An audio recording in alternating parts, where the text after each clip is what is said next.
चलिए आपको लाइव तस्वीरें दिखाते हैं। नरसिंहपुर में कृषि उद्योग समागम इन्वेस्टर समिट 2025 उपराष्ट्रपति श्री जगदीप धनखड़ जी के मुख्य अतिथि में यह कार्यक्रम आयोजित। प्राइवेट लिमिटेड, सालेठेका, तहसील किरनापुर, जिला बालाघाट।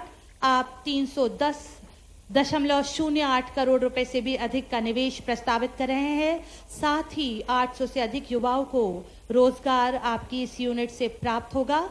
माननीय मुख्यमंत्री महोदय के कर कमलों से आशय पत्र प्राप्त करते हुए श्री मयूर जैन जी, संचालक Shri Gurudev rice private industries limited. इसी क्रम में अब आप सभी की करतल ध्वनियों के साथ मंच पर आमंत्रित हैं श्री संदीप श्रीवास्तव जी, संचालक विसाख बायोफ्यूल प्राइवेट लिमिटेड, ग्राम खापा, तहसील वारासिवनी, जिला बालाघाट। आप 210 करोड़ रुपए से अधिक का निवेश, साथ ही 250 से अधिक युवाओं को रोजगार उपलब्ध कराने जा रहे हैं अपनी इस यूनिट से। करतल ध्वनियों के साथ माननीय मुख्यमंत्री महोदय के कर कमलों से आशय पत्र प्राप्त करते हुए श्री संदीप श्रीवास्तव जी। इसी क्रम में मैं मंच पर आमंत्रित कर रही हूँ श्री संजय जैन जी को, संचालक जबलपुर बायोफ्यूल्स, बंदरकोला, जिला जबलपुर।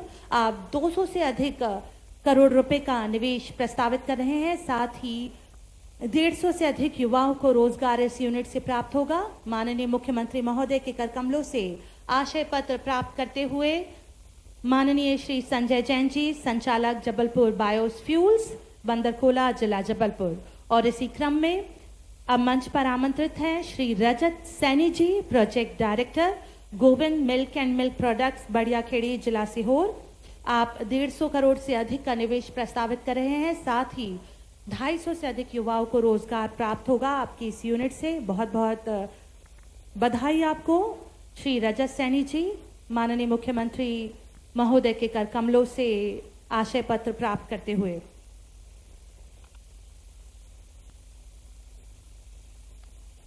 माननीय मुख्यमंत्री जी ने आज जो बीज बोया है, जल्द ही रोजगार रूपी फलदार वट वृक्ष बने और शीघ्र ही उनके द्वारा लोकार्पित इन इकाइयों से नरसिंहपुर के इस क्षेत्र में संस्कृति और कृषि उद्योग का समागम पुनः स्थापित हो। आप सभी को ढेर सारी बधाइयां।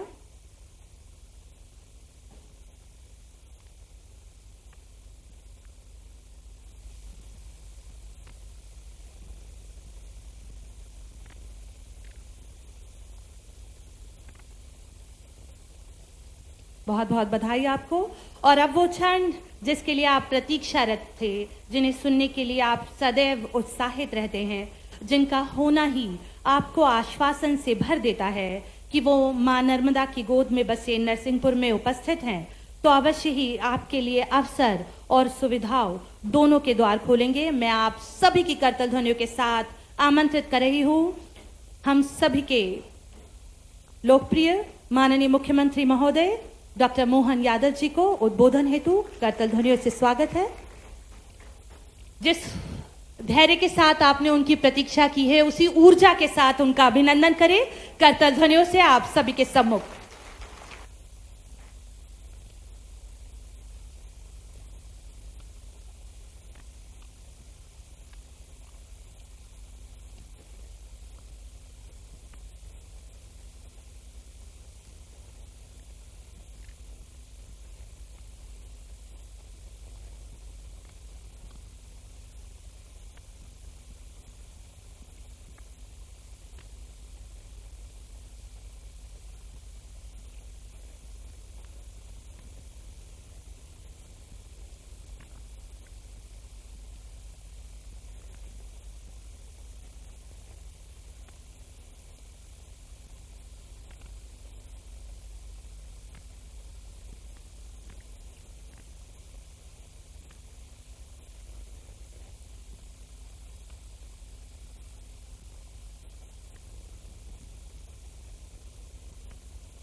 लोकार्पण, नए निवेश के आशय पत्र, हमारा कमिटमेंट, और इस कमिटमेंट की खुशबू कैसी फैल रही है। कोई छत्तीसगढ़ से आ रहा है, कोई राजस्थान से आ रहा है। भारत का तो छोड़ो, धीरे धीरे करते करते जब गए साल हमारा क्रम चला फरवरी 2024 से, आते आते इस साल जब हम GIS के माध्यम से भोपाल में बैठे थे तो 65 देश से ज्यादा के लोग और पूरे देश के लोग उपस्थित थे अपनी GIS में। भोपाल वाली मानव संग्रहालय का वो अपने आप का अतीत का गौरवशाली पक्ष। मानव संग्रहालय में तो ये शब्द ही समझ नहीं पाता हूं। मानव संग्रहालय नहीं हो सकता है। संग्रहालय तो निर्जीव वस्तुओं का होता है, सजीव का संग्रहालय कैसे हो सकता है। मानव की तो अपनी विकास की एक प्रक्रिया है। प्राणी संग्रहालय हो सकते हैं बायोडायवर्सिटी के माध्यम से। कभी डायनासोर थे, अब नहीं है। कभी रेप्टाइल कोई और प्रकार के थे, अब नहीं है, वो मान सकते हैं। लेकिन मानव संग्रहालय ये उसी प्रकार का संशोधन का समय आएगा जैसे शिक्षा मंत्रालय को मानव संसाधन मंत्रालय बता दिया गया था। अब शिक्षा और संसाधन तो भौतिक वस्तु है, उसको शिक्षा मंत्री से नहीं जोड़ा जा सकता। लेकिन हमारा इस पूरी मेरी बात रखने के पीछे का सार अगर कहीं है तो यहीं आके टिकता है कि भारतीय जड़ों से जुड़ करके भारत ने जब भी प्रगति की है तो प्रगति में हमारे किसान, हमारे उद्यमी और हमारे उपभोक्ता ये कहीं बाहर नहीं जाते हैं। ये सब यहीं मिलजुल करके सह-अस्तित्व की भावना से हजारों साल से सिस्टम चलता है। इसलिए इसी को स्वावलंबन नाम भी दिया गया। और आज के इस दौर में जब बॉर्डर पर हमने अभी अपने प्रधानमंत्री को और भारतीय सेना को देखा, जोरदार अभिनंदन करो माननीय प्रधानमंत्री नरेंद्र मोदी का। और बॉर्डर पर गरजते तमाम प्रकार के हथियारों का, धन की, दौलत की, शोहरत की और अच्छे काम के मोहरत की कभी भारत में और मध्य प्रदेश में कमी नहीं रही है। लेकिन रही कमी तो हमारी अपनी व्यवस्थाओं के संचालन के साथ उस पे अपने आप में हमारे नियंत्रण की, खास करके देश के दुश्मनों से निपटने की। मैं लाइन से बता सकता हूं, ज्यादा पुराना नहीं। पानीपत का पहला युद्ध जब बाबर के साथ होता है तो हमारा हेमचंद्र हेमू विक्रमादित्य केवल 1.5 लाख की सेना उनके साथ है, लेकिन हारते कैसे हैं? तोप और बंदूक का प्रयोग। पहली बार होता तो 1000 हाथी तोप के धमाके से, गोले से तो मरे ही नहीं, धमाके से भाग रहे, क्योंकि टेक्नोलॉजी का अभाव था। अपने लोग जान देने को तैयार थे, लेकिन जान देने से काम नहीं चलता। टेक्नोलॉजी में क्या होता है? दूसरा पानीपत का युद्ध फिर होता है अकबर के सामने, इब्राहिम लोदी के साथ बड़ी सेना लेकर के, लेकिन उसमें भी वही नाटक होता। और तीसरी बार की स्थिति भी यही बनती। लेकिन ये बदलते दौर का समय है। अभी मैंने एक पानीपत, दूसरा पानीपत और तीसरा पानीपत बताया। और पानीपत का रिकॉर्ड है कि तीनों रिकॉर्ड में भारत के लोगों को बड़ी संख्या थी, बड़े पैमाने पे अपने व्यवस्था के आधार पे लोग मौजूद थे। लेकिन आपको जानकारी के लिए बता दूं कि धन की कमी भारत में कभी नहीं रही, इसलिए इसको तो सदैव सोने की चिड़िया कहा जाता है। लेकिन चिड़िया का तो चाहे जो शिकार कर लेता है। आजकल लायन का जमाना है और हमारे बीच लायन है नरेंद्र मोदी जी। जोरदार अभिनंदन करो अपने गुजरात के गिर शेर। अभी तो संख्या भी बढ़ रही है, हमने देखा सुना है। इसलिए आज बदलते समय में, टेक्नोलॉजी के युग में हमने देखा हमारे आसमान पे ऐसा लग रहा था टीवी खोलो तो दिवाली के फटाके फूट रहे ऊपर। पाकिस्तान के तरफ से कौन कौन सी मिसाइल, अब मैं बोल तो नहीं सकता हूं, लेकिन आप भी समझ रहे हो।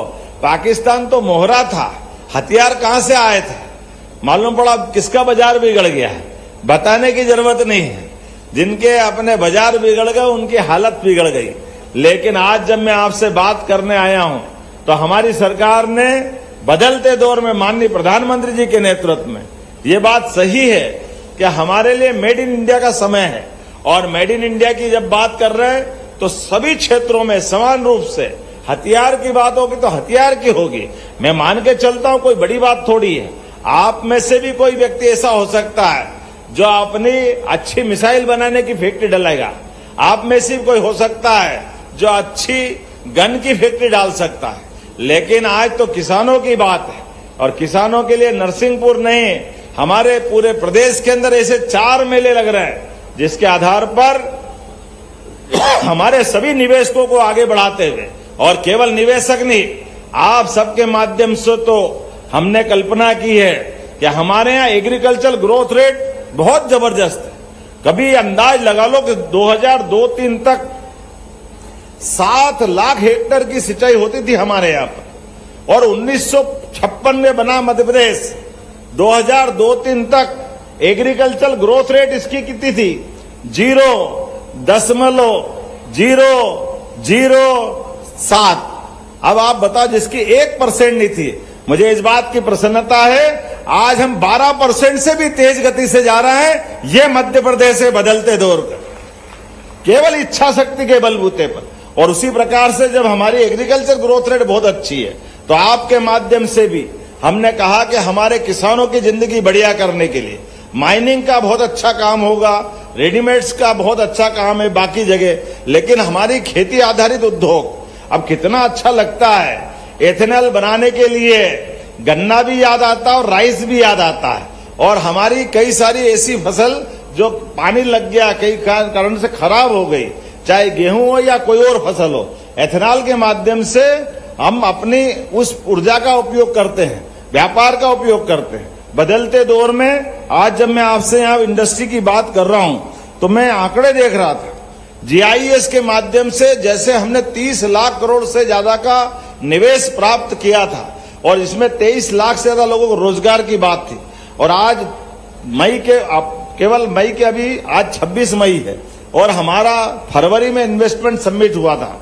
लेकिन अभी मैं केवल 5 नाम बताऊंगा। हमने एक के बाद एक जितने भी वहां आशय पत्र दिए थे और जिसके आधार पर हमने कहा था कमिटमेंट हमारा है, तो आज राज्य में 1744 एकड़ जमीन अर्थात 1744, जोरदार अभिनंदन करो 46 औद्योगिक इकाइयों को ये लैंड आवंटन हमने कर दिया। केवल कार्यक्रम करने के लिए कार्यक्रम नहीं कर रहे, उसमें ठोस रिजल्ट आना चाहिए। उसी प्रकार से जिसमें 24,500 करोड़ का निवेश और 35,000 से ज्यादा लोगों को रोजगार मिलेगा। मैं कुछ नाम बताना चाहूंगा।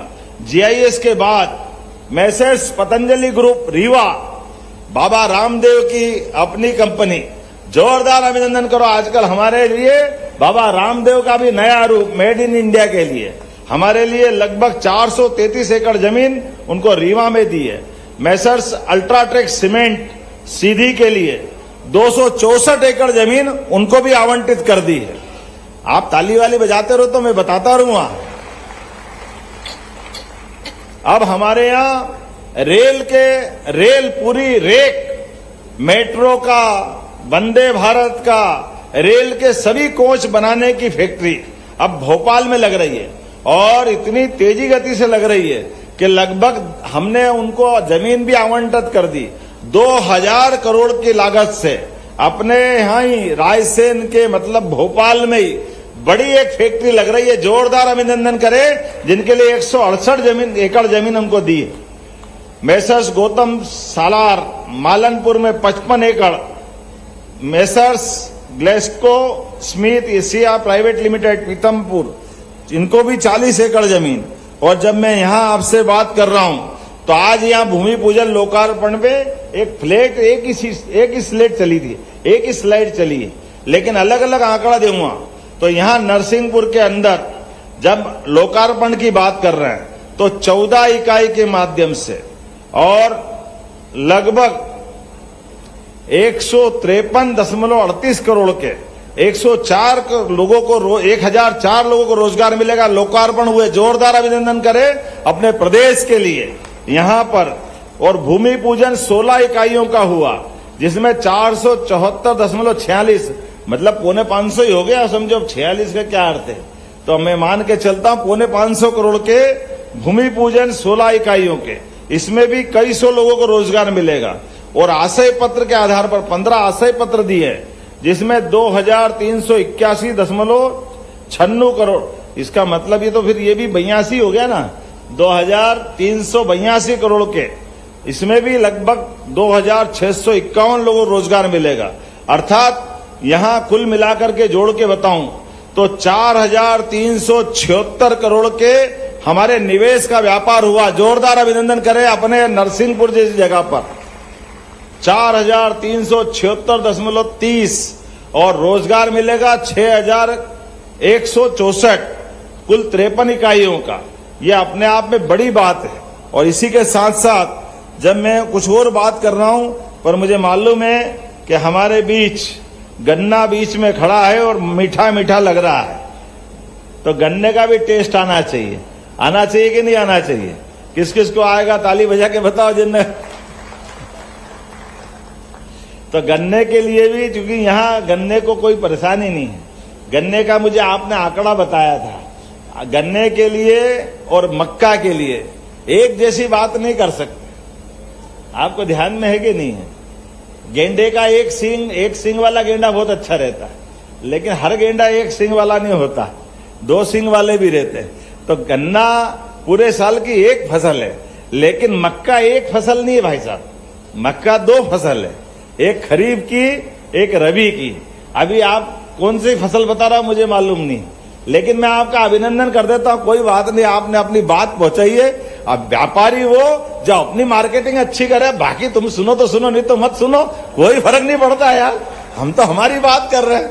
वकालत में वकील खड़ा है, तो भले ही वो आदमी जैसा भी है, जो भी है, वकील तो उसके पक्ष की बात करेगा। अब जज जाने जज का काम, अपन को क्या करना उस। हमारा तो आदमी भले 4 मर्डर करके आ जाए और वकील से कह दो तो बोले इससे ज्यादा निर्दोष तो कोई हो ही नहीं सकता, ये तो था ही नहीं। अब आदमी सोचे कि वो अपने आप मर गया क्या भाई, जिसके लिए बात आ रही है। कई बार अटपटा भी लगता है किसी का ऐसे मर्डर में जब नाम आता और निर्दोष बरी कर दिए जाते हैं। पर वो चलो अभी कानून व्यवस्था की बात है, कहां चक्कर में पड़े, अपना अपने काम की बात करें। अरे मेरे को मालूम है तुम्हारे पेपर भी है, तो मेरे पास भी रेपर है, मैं दूसरा पलट के देख लूंगा। मैं आज आपके गन्ना उद्योग के लिए, हमारे लिए स्प्रिंकलर की आपने बात कही है और इसका लक्ष्य बढ़ाने की बात कही। मैं यहीं से घोषणा करता हूं कि गन्ना उत्पादकों को स्प्रिंकलर के लक्ष्य बढ़ा करके कम पानी के लिए प्रेरित करेगी हमारी सरकार। ताली बजे तो ढंग से बजे भाई, हम पता ही नहीं चल रहा। इसी प्रकार से गन्ना खेती में जो मशीनें लगती है, उन सभी को भी लक्ष्य से बढ़ाकर दिलाने की बात कर रहा हूं। हमने तो ये प्रदर्शनी इसीलिए लगाई है कि ये सारी प्रकार की प्रदर्शनी खेती किसानी को बढ़ावा देने के लिए, हमारे आज महामहिम माननीय उपराष्ट्रपति जी ने जो शुभारंभ किया है, माननीय महामहिम राज्यपाल जी ने जो आशीर्वाद दिया है, हमने सबने मिलकर के संकल्प लिया है कि ये हमारा लगातार एक के बाद एक 4 अलग अलग क्षेत्रों में इसी प्रकार की प्रदर्शनी लगाते हुए खेती किसानी में हमारे सभी किसानों की आय बढ़ना चाहिए। और खेती किसानी में किसान की आय बढ़ेगी कब? जब उनको ठीक से उत्पादन की कीमत आपके माध्यम से मिलेगी। आपकी प्रसंस्करण इकाई, फूड प्रोसेसिंग इकाई में उनकी फसल आपके पास आ जाएगी। आप ठीक से उत्पादन करके निकाल के आराम से आगे बढ़ाएंगे तो न केवल आपकी आमदनी होगी, बल्कि बेरोजगारों को रोजगार भी मिलेगा। आखिर यही तो क्रम है, इससे आगे क्या जा सकता है। इसलिए हमने न केवल खेती, बागवानी, फलोद्यान सभी में आगे बढ़ा रहे हैं और समान रूप से, इसलिए बजट भी डबल कर दिया और हम लगातार मॉनिटरिंग भी कर रहे हैं। अलग अलग विभाग जितने एक बात करते थे, हमने कहा एक साथ एक प्लेटफॉर्म पे आओ, एक साथ बात करोगे और पूरा समय देकर। किसी और कार्यक्रम में मैं जल्दी जल्दी करता हूं, लेकिन जैसे हमारे युवाओं को रोजगार दिलाने वाले कारखाने की बात आती है, किसानों की जिंदगी बेहतर करने की बात आती है, तो मैं दूसरे कार्यक्रम रखता ही नहीं हूं। एक ही कार्यक्रम रखता हूं जिसमें मध्य प्रदेश भी आगे बढ़े और आप सबके माध्यम से हमारा देश भी आगे बढ़े। आज हम अपने राज्यों की मूल क्षमता को, मूल योग्यता को यशस्वी प्रधानमंत्री के नेतृत्व में स्वस्थ प्रतिस्पर्धा में, और इस बात के लिए भी मुझे अच्छा लगता है कि जब हमारे राज्य में निवेश की बात करते हैं तो कोई कर्नाटक से आए, कोई केरल से आए, कोई राजस्थान से आए, कोई छत्तीसगढ़ से आए, अरे जहां से भी आ रहा है हमारे यहाँ निवेश तो कर ही रहे हैं। निवेशकों का स्वागत होना ही चाहिए। इसलिए आपकी कठिनाई को दूर करने के लिए भी हमारी सरकार एक के बाद एक काम कर रही है। उद्योगपति का कोई उद्योगपति होना यह हमारे लिए सौभाग्य की बात है। आदमी के पास अगर धन है, उस धन के माध्यम से वो अपने उद्यमशीलता के बलबूते पर कई लोगों को रोजगार देकर के, कई लोगों के घर में खाने के लिए, उनके अपने जीवन बदलने के लिए वे उपक्रम करता है। ऐसे में उसकी मदद करना ये वास्तव में मानवीय कार्य है। ये हमारे राज्य की विकास के लिए भी जरूरी है और इस समाज के लिए भी जरूरी है, संसार के लिए भी जरूरी है। अपने कहता ना, किसी ने गाना लिखा है, अपने लिए जिए तो क्या जिए, तू जी ये दिल जमाने के लिए। मेरी अपनी ओर से आपका बहुत बहुत अभिनंदन, बहुत बहुत धन्यवाद।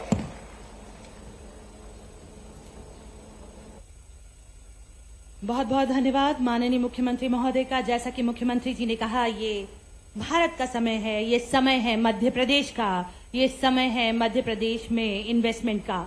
आज का दिन मध्य प्रदेश के इतिहास में, नरसिंहपुर जिले के इतिहास में उन्नति की एक नई कहानी गढ़ेगा। आज जो दीप जला है वो भविष्य में उद्योगपतियों के लिए मार्ग प्रशस्त करेगा। मैं अब अनुरोध करूंगी श्री संजय गुप्ता जी से, लघु उद्योग भारती नरसिंहपुर इकाई, कि वे आभार व्यक्त करें मंचासीन अतिथियों का और स्तुतिजनों का।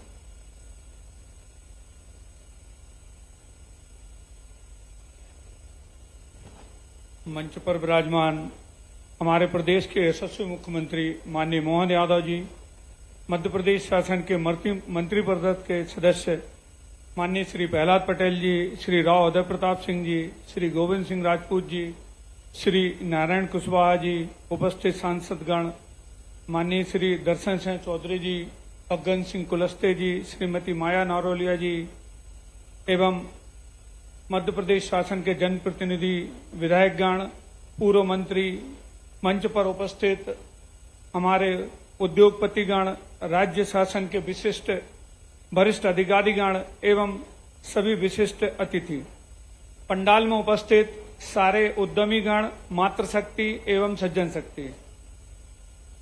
आज हम मध्य प्रदेश के शक्कर एवं गुड़ व दाल की राजधानी नरसिंहपुर की इस पावन धरती पर MIDC के द्वारा आयोजित कृषि उद्योग समागम के ऐतिहासिक अवसर पर आप लोगों के बीच उपस्थित होकर मैं गर्व एवं अत्यंत प्रसन्नता का अनुभव कर रहा हूं।